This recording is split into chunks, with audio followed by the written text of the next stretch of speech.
और इस मुल्क के अंदर जमहूरी रवायात को मजबूत करने के हवाले से इंतहाई अहम है। जनाब स्पीकर, डिप्टी स्पीकर, 13 जुलाई 2018 को वो दिन था जब एक बाप के सामने बेटी को गिरफ्तार किया गया और बेटी के सामने वालिद को गिरफ्तार किया गया। शायद ही देखती आंख ने ऐसा दिलखराश मंजर कभी पहले देखा हो, और वो दोनों बाप और बेटी अपने आप को कानून के हवाले करने पाकिस्तान आए थे। बेटी अपनी बीमार मां को और वालिद अपनी बीमार बीवी को लंदन के अस्पताल में छोड़ के आए थे, और कल उसकी दोबारा तारीख एक बदतर तरीके से दोहराई गई। कल कोट लखपत जेल में मैं अपने भाई, अपने कायद, इस मुल्क के 3 मरतबा इलेक्टेड वजीर आजम को मिलने गया, तो मुझे, जो कि मेरी इजाजत थी, मुझे बाहर खड़ा कर दिया गया और अंदर कम से कम आधा घंटा अंदर नहीं जाने दिया गया। फिर पता चला कि नैब का एक पूरा जत्था आया हुआ है और वो अंदर मेरी भतीजी, कौम की बेटी मरियम नवाज को और मेरे भतीजे यूसुफ अब्बास को वो गिरफ्तार करने आए हैं, और इसलिए मुझे उन्होंने बाहर रोक दिया। जनाब डिप्टी स्पीकर, एक मरतबा फिर ये कौम की बेटी मरियम नवाज अपने वालिद के सामने और चचा के सामने उसको गिरफ्तार किया गया। क्या नैब वहां राय बन जाके गिरफ्तार नहीं कर सकता था, या रास्ते में रोककर अपने साथ दोनों को नहीं ले जा सकता था? सब कुछ पॉसिबल था, सब कुछ पॉसिबल था, लेकिन इमरान खान नियाजी और उनकी हुकूमत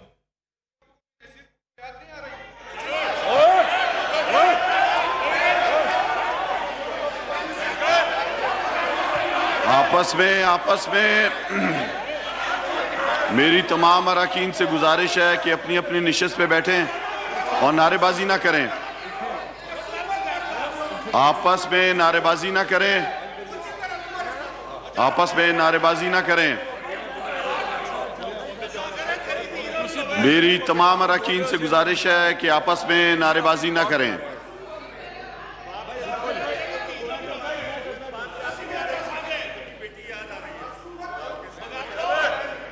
जनाब आपस में बातचीत ना करें। जी जनाब स्पीकर, पूरी कौम जानती है कि नवाज शरीफ पहली मर्तबा गिरफ्तार नहीं हुए, और पूरी कौम जानती है कि मरियम नवाज पहली मर्तबा गिरफ्तार नहीं हुई। और मैं इस आपके तवज्जुह से इस ऐवान की खिदमत में अर्ज करना चाहता हूं कि यूसुफ अब्बास शरीफ, मेरा भतीजा, वो भी पहली मर्तबा गिरफ्तार नहीं हुआ। मुशर्रफ के ज़माने में जब वो कम उम्री में गुजर रहा था, उसको गिरफ्तार किया गया मुशर्रफ डिक्टेटर के ज़माने में। लिहाजा ये चीरा दस्तियाँ, ये जुल्म सितम, जनाब स्पीकर, पहली मर्तबा नहीं हो रहा। हमारी कई दफ़ा हम इस रास्ते से गुजरे हैं, मेरी उम्र गुजर गई ऐसे हादसों का मुकाबला करते हुए, और अब तो सर में चांदी आ गई जनाब स्पीकर। मगर मैं आज बड़े अदब से, लेकिन अल्लाह ताला के फजल करम से बड़े एतमाद के साथ ये कहना चाहता हूँ कि हमने पहले भी ये जुल्म सतम बर्दाश्त किया। इमरान खान नियाजी आज जितना जुल्म करेगा उसको बर्दाश्त करेंगे, लेकिन कभी इनके आगे सर नहीं झुकाएंगे जनाब स्पीकर।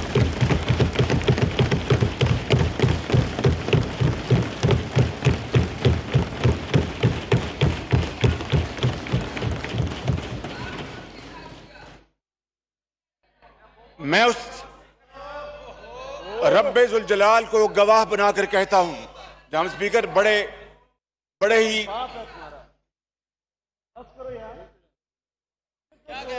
बड़ी इंकिसारी के साथ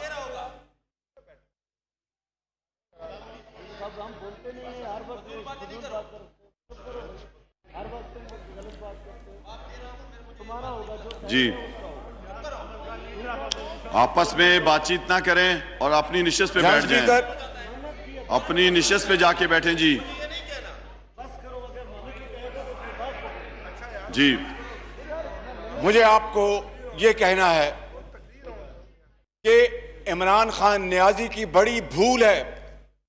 मैं खुदाए बुजुर्ग व बरतर को गवाह बनाकर कहता हूं कि उसकी बड़ी भूल है कि वो समझते हैं कि हम इन चीरादस्तियों से, जुल्म और ज्यादती से हम PMLN की पार्टी को दबा लेंगे, इनको डरा लेंगे, खौफजदा कर लेंगे। नवाज शरीफ और उसके कुंबे को, उनके अफराद को, उसकी बेटी को, उसके भतीजों को, उसके भाई को झुका लेंगे। जनाब स्पीकर, गवारिएगा, खुदा की कसम ये गर्दन कट जाएगी, इसके आगे झुकेगी नहीं कभी जिंदगी में, कभी इसके आगे।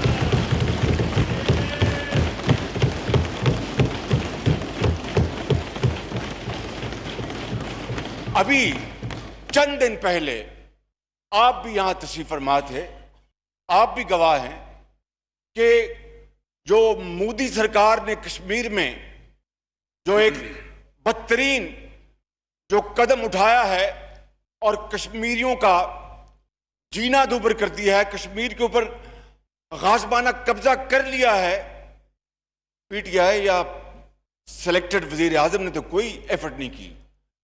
पूरी ऑपोजिशन ने, हमने खुद फैसला किया कि ये बात PTI की नहीं है, ये बात एक फर्द वाहिद की नहीं है, ये बात पाकिस्तान की है, ये बात कश्मीर की है, ये बात आज़ादी की है, ये बात जंग आज़ादी की है, ये बात पाकिस्तान बनने की है। हम मिलकर इंशाअल्लाह, हम कश्मीरी भाइयों का मिलकर एक आवाज़ से हम बात करेंगे और पूरी दुनिया को बताएंगे। लेकिन इन्होंने इस ऑपोजिशन की बनाई हुई कौमी यकजहती की इस फजा को अपने इंतकाम की भेंट चढ़ा दिया और 24 घंटे नहीं गुजरे जनाब स्पीकर, 24 घंटे नहीं गुजरे कि जिस सफाकी के साथ ये गिरफ्तारियां की गईं, मरियम नवाज साहिबा नैब में बाकायदा अपेयर होती रहीं, सवालनामे मिले, उसके जवाब दिया, फिर जवाब चाहिए था, उसके लिए जनाब स्पीकर उन्होंने टाइम मांगा कि मैं आज अपने वालिद को जेल में मिलने जा रही हूं, तो मुझे आज आप ना बुलाएं, अगर बुलाना है तो 3 बजे बुला लें ताकि मैं फारिग होकर मैं वहां पर पहुंच। सवाल ये पैदा होता है कि नैब एक दिन इंतजार नहीं कर सकता था।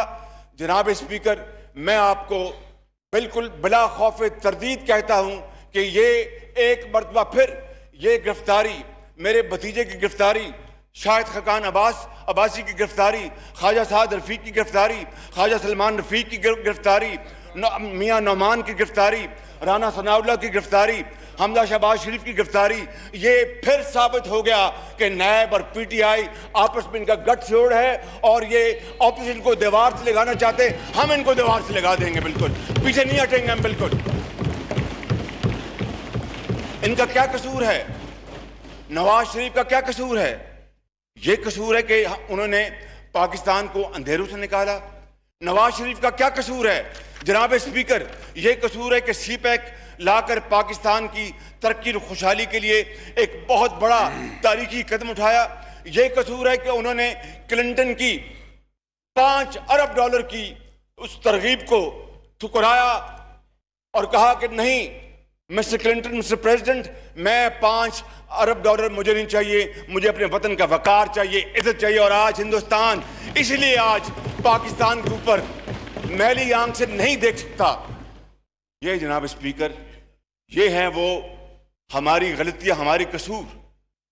शाहिद खकान अब्बासी का क्या कसूर है कि उसने जो गैस नामुमकिनात में से वो LNG गैस की पाइपलाइन जो कराची से लेकर और पूरे मैदानों से और पहाड़ों से गुजार कर पूरे पाकिस्तान को मुहैया की, और गैस की कीमतें नहीं बढ़ने दी।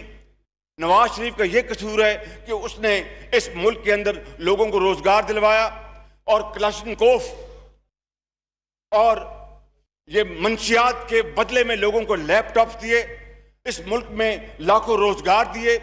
ये जनाब स्पीकर, ये कसूर है। मैं अगर यहां पर चाहूं तो इस मौके के ऊपर मैं आपको बाय फैक्ट्स गिनवा सकता हूं कि मुस्लिम लीग नून की हुकूमत के दौर में खुदा की कसम इस मुल्क के कई 100 अरब रुपए बचाए गए। ये रात दिन रात झूठ, चोर और लुटेरों की बात करते हैं। लुटेरे और चोर और डाकू जहां पर हैं उनको जाके ये पकड़े और कौम को बताएं कि किस तरह बीआरटी पेशावर में 100 अरब रुपए का डाका पड़ा है, 100 अरब रुपए का।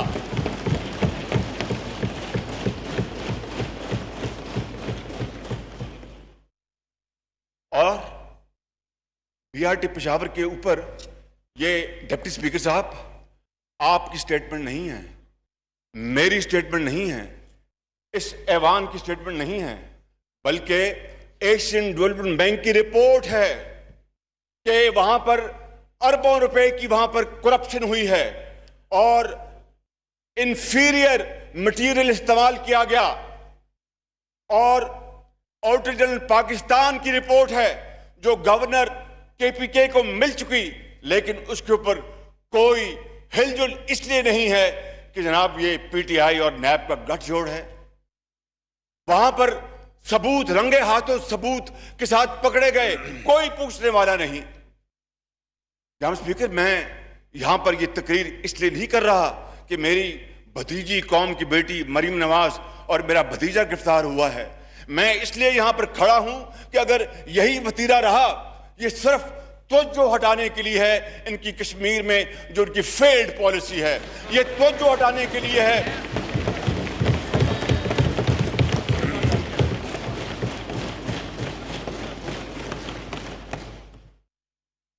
ये तवज्जो हटाने के लिए है। आप यकीन कर लें, कोई माने ना माने, पूरी दुनिया जानती है कि ये कश्मीर के अंदर उसका कश्मीर के मुस्तकबिल का सौदा किया गया है। जनाब स्पीकर, मैं आपको बिल्कुल बिला खौफ तरदीद कहता हूं, उससे तवज्जो हटाने के लिए, ये तवज्जो हटाने के लिए कि जनाब स्टॉक एक्सचेंज 4 साल में 30,000 से नीचे चला गया है, ये तवज्जो हटाने के लिए कि इस मुल्क की जो मईशत है वो डूब चुकी है, ये तवज्जो हटाने के लिए कि इस मुल्क के अंदर कारोबार बंद हो चुका है, तवज्जो हटाने के लिए कि रोटी 15 रुपए तक पहुंच गई है, तवज्जो हटाने के लिए कि यतीम और बेवा को दवाई नहीं मिलती, अस्पतालों में दवाई नहीं मिलती, तालीम के दरवाजे बंद कर दिए गए हैं। जहां पे डिप्टी स्पीकर, ये उस तरफ ये तवज्जो हटाने के लिए सारे इकदाम किए जा रहे हैं।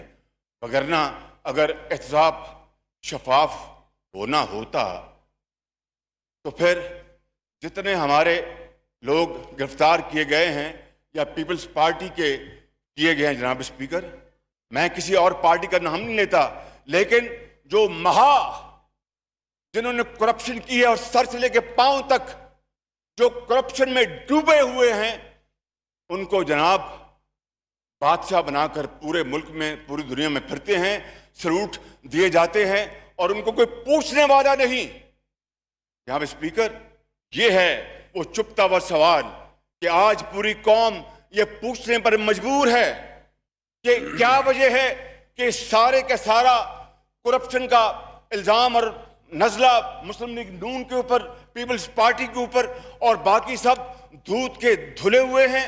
मैं यहां पर कोई I am not here to speak for myself, मगर मैंने जनरलाइज अंदाज में बात की है और मैं फिर कहता हूं बिला खौफ तरदीद कि खुदा की कसम नवाज शरीफ की क़यादत में 5 सालों में मेगा प्रोजेक्ट्स पे कई 100 अरब रुपए की बचत हुई और कौम का फायदा किया गया।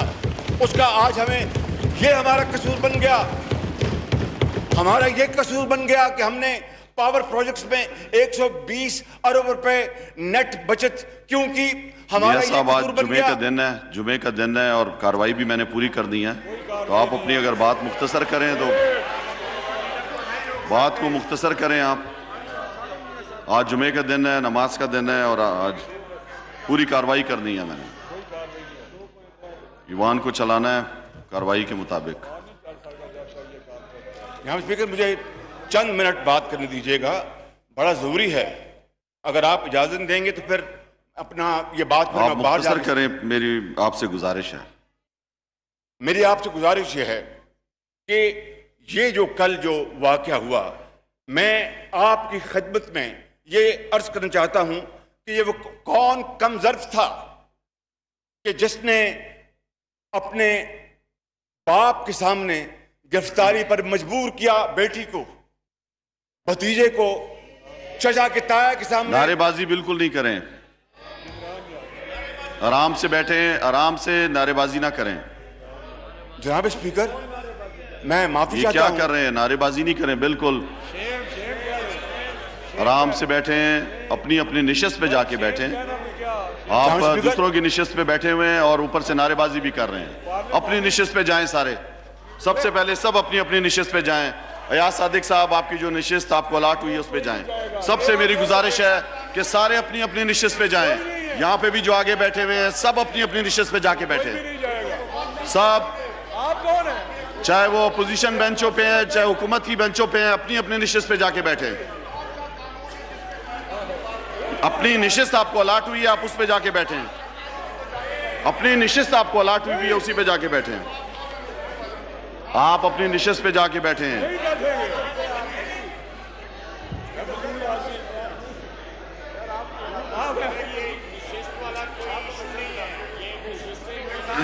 अपनी निशस्त पे जाके बैठे जी।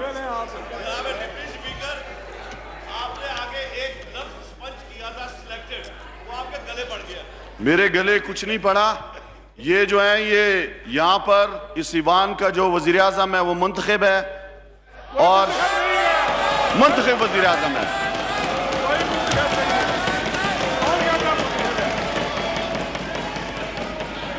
यहां पर ये जो अपोजिशन लीडर बोल रहे हैं ये भी मुंतखब हैं।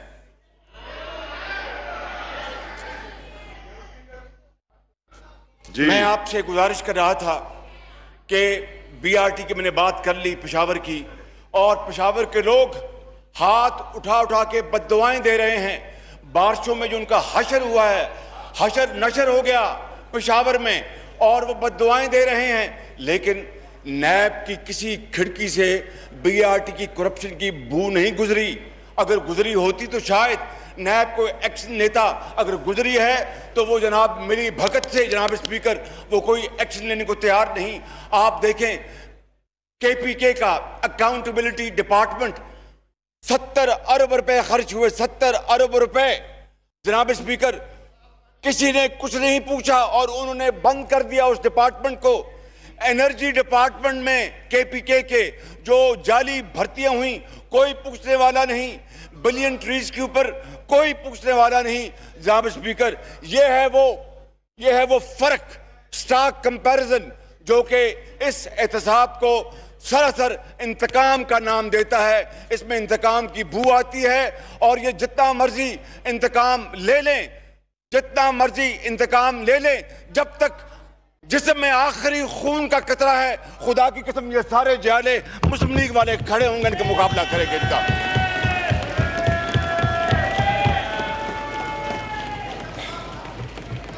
जनाब स्पीकर, मैंने नवाज शरीफ का कसूर बता दिया आपको, मैंने शाहिद खकान अब्बासी का कसूर गिनवा दिया आपको, मैंने मरियम नवाज का कसूर गिनवा दिया आपको कि वो अवाम के लिए, बाप के लिए और पाकिस्तान के लिए, जमहूर के लिए निकली, और वो कश्मीर के लिए निकली। और उस निहत्ती बच्ची को किस तरह इमरान खान न्याजी और नैब ने कल जाकर जेल में उनको, और अभी जनाब स्पीकर, अभी खबर मिली है, जनाब स्पीकर तवज्जो फरमाएं, अभी खबर मिली है कि राना सनाउल्लाह के दामाद को गिरफ्तार कर लिया है।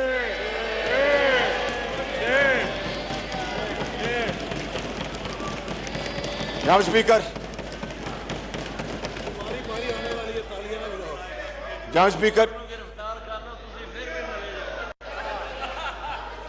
नवाज शरीफ के साथियों को जो गिरफ्तार किया गया है उनका एक कसूर है, कि उन्होंने कौम की खिदमत की और ईमानदारी से काम किया और नवाज शरीफ को बुरे वक्त में नहीं छोड़ा और नवाज शरीफ के साथ एक आनी दीवार की तरह खड़े रहे। नवाज शरीफ का जो बाकी जो कुंबा है उनको इसलिए गिरफ्तार किया गया। और मैं आपको यहां बता दूं जनाब स्पीकर जी, मुख्तसर करें जी।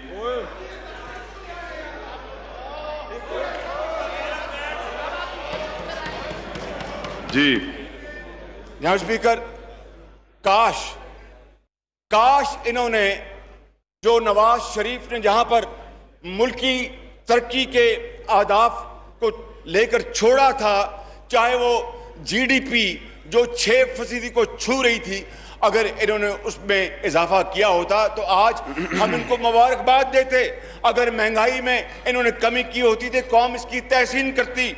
अगर इन्होंने रोटी और रोजगार लोगों को दिया होता तो कौम दुआएं देती। जनाब स्पीकर, इन्होंने तमाम मामलात को तबाह बर्बाद कर दिया और अब सिर्फ गिरफ्तार करो, जेलों में डालो, इनको मारो और इससे काम नहीं चलेगा।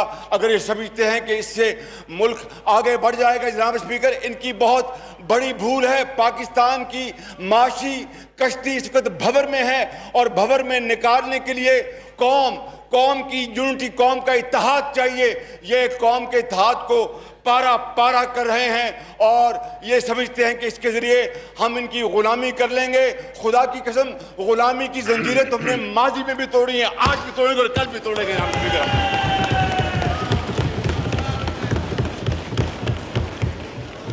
मैं जनाब स्पीकर, आखिर में आप मुझे बार बार घूर के देख रहे हैं।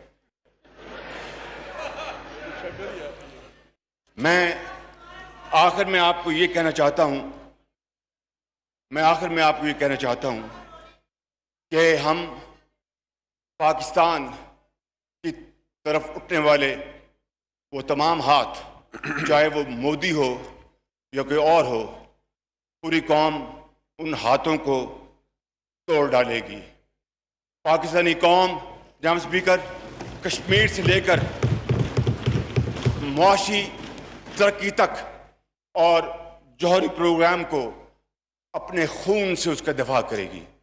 जनाब स्पीकर, हमें हर मामले में इन्होंने दीवार से लगा लिया और मजीद लगा लें, लेकिन आखिर में जनाब स्पीकर चीखें इनकी निकलेंगी और इंशाअल्लाह हम अपने मिशन पर कायम और दायम रहेंगे और पाकिस्तान की हिफाजत और पाकिस्तान की तरक्की और खुशहाली के लिए पहली। जी, शफकत महमूद साहब।